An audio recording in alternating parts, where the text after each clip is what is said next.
Secretary Clinton, is Bernie Sanders tough enough on guns? No, not at all. I think that we have to look at the fact that we lose 90 people a day from gun violence. This has gone on too long, and it's time the entire country stood up against the NRA. As a senator from a rural state, what I can tell Secretary Clinton, that all the shouting in the world is not going to do what I would hope all of us want, and that is keep guns out of the hands of people who should not have those guns and end this horrible violence that we are seeing.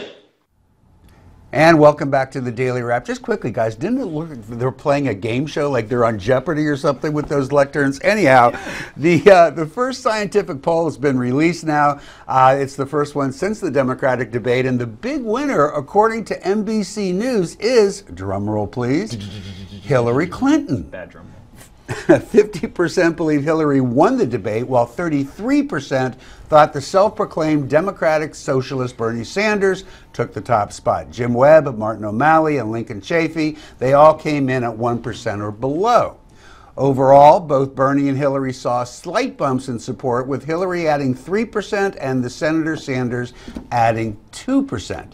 Sanders did score best in certain demographics, with the under 30 voters preferring Sanders 54% to Clinton's 26%. Joe, some pundits were off the mark the other night, suggesting that Bernie Sanders was actually the runaway winner with the debate, and yet the initial research clearly shows otherwise. In fact, there's a second poll that came out shortly before we went on the air that showed a very similar result as the NBC online poll. So now that we've gone through this once, do you think Bernie Sanders actually has a chance of getting the nomination? Hillary Clinton beat the Washington Generals on Tuesday night. Yeah. Bernie Sanders isn't the best debater in the world. That we saw. And then the other three were completely worthless. Explain to those who may not know who the Washington Generals are. Oh, right. The Washington Generals, the team that the Harlem Globetrotter plays, right. And they always beat them, right? They're just completely inept. To answer your question, all right, CNN poll that's out. South Carolina, Hillary 50, Bernie 34, 16-point lead. Nevada, 49-24 over Biden, who hasn't even announced yet. Right. The firewall is there. And if she takes Iowa, that's a 50-50 shot. She'll probably lose New Hampshire. And then after that, I don't see where the path is for Bernie Sanders. There is a path for Joe Biden, however. I think you've got it right smack on the money. I was obviously debating with some people doing the post-game coverage here Tuesday night, and found myself saying the same thing. Somebody was arguing that Bernie's going to be able to be the nominee if Joe Biden doesn't get in. I'm going, no. I agree, Hillary's probably going to lose New Hampshire, but she's probably going to win Iowa. I think the debate even made that probably more likely. And once you hit South Carolina, Bernie's not going to win any states, right, Jonathan? Well, I tell you, I think that this debate showed the exact problem that's wrong with the Democratic Party. Jim Webb, by far, is the most experienced person up there. He has the most to offer the Democrats when competing with the Republicans, the conservative side. However, Bernie is very smart, and I look at Hillary as being really the least the least qualified for that job up there, but yet she's the most popular. So Jim Webb, all the way at the bottom, and she loses out to Bernie Sanders, who's, although he's a socialist, is very smart, and I think much smarter than Hillary. Let me pick up on that a bit, especially with Jim Webb. At the very beginning, Joe will recall, I thought Jim Webb was going to be the dark horse guy to sneak through and take this whole thing. But don't you think that Webb killed any chance he might have had? Yeah, by complaining the entire debate.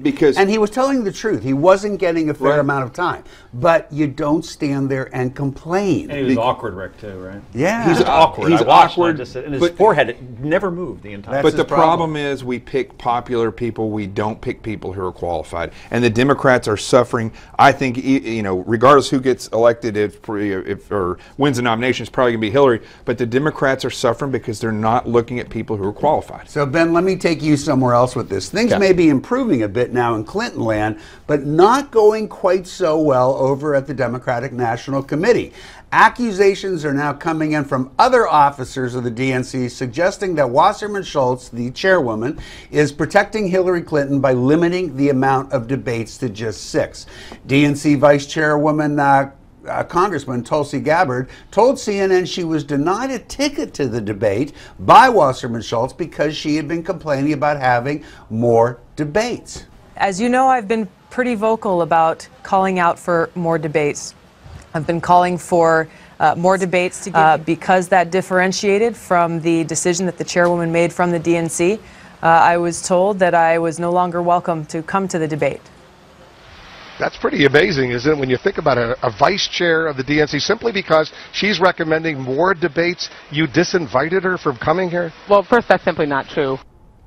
Well, now the former mayor of Minneapolis and a vice chairman of the National Committee has joined with the criticism of the chairwoman. R.T. Ryback today defended Tulsi Gabbard, claiming that Wasserman Schultz was in effect lying. What's the deal here, Ben? Well, you know, what's interesting is R.T. Ryback was probably the most outspoken, in addition to Representative Gabbard, on this. There's been a pattern of anti-Debbie Wasserman Schultz sentiment in the Democratic Party. If you go back to September of last year, Politico put out an article basically saying that the knives are out among Democrats against Debbie Wasserman Schultz, and Barack Obama was potentially trying to push her out of that seat. And who was the natural replacement that they were considering? It was actually R.T. Ryback. So there's been a pattern here, and it's not just about limiting the debates, which is perceived as helping Hillary Clinton above all else, but it's also terrible performance in the last midterms, and this belief that basically Debbie Wasserman Schultz is using her seat to increase her own power. She's self-serving. I'll tell you what, just in the short time we have left, I agree with all of that. I have never been happy whether she can't answer a direct question. No matter, you can ask her what time it is, and she's going to give you an answer about something else. Right before the show, she told R.T. Ryback told Chuck Todd, "I have serious questions about her." So, do you think that the DNC is in the bag for Hillary Clinton? If you do, or if you don't, go to newsmaxtv.com/comments. Let us know what you think. Coming up next is the GOP cooked in 2016.